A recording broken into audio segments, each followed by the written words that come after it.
Hey guys, what's up? Just wanted to do a quick sales training on overcoming objections before they're objections. It is important to manage expectations. If you know that the onboarding process is going to be 2 weeks, tell them it's going to be 3 to 5 weeks. You want to manage the expectations, because if you know it's going to be 3 weeks and you tell them 3 weeks and then it goes beyond 3 weeks, then it's going to create frustration. If you tell them somebody's going to be there in an hour to help them with the problem and they show up an hour and a half later, it's going to create frustration. So manage expectations, or overcome the objection before it's an objection, by making sure you give yourself some flexibility in what you present to the customer. Something that you'll notice is that when you're talking to a lot of customers, you'll get the same responses from them in terms of concerns. How much does it cost? How often do I have to pay? Or what's the payment process?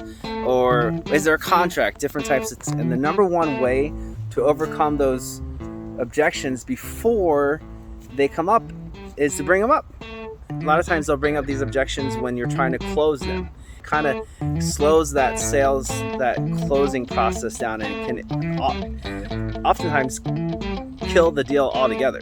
When you bring up the price and you say, "Oh, Mr. Customer, your value of your agreement is $20,000. Nice thing is we actually have flexible payment plans that allow you to pay either on a quarterly or biannually process."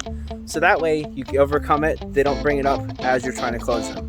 Or let's say they say, "Oh, we have 50 users right now, but we may only have 30 users later." When you're going over the discovery phase or discussion with them, you say to them, "Hey, Mr. Customer, we understand you might have some turnover, so we do have a flex plan. If you want to put 40 users on right now and have 10 users on our flex plan that allow you to pay for them on a quarterly basis rather than for the whole year, then we can do that too." So addressing that issue before they bring it up when you're trying to close them and get them to sign on the dotted line will prevent them from bringing it up altogether. That way you can have a smoother closing process and get the sale done.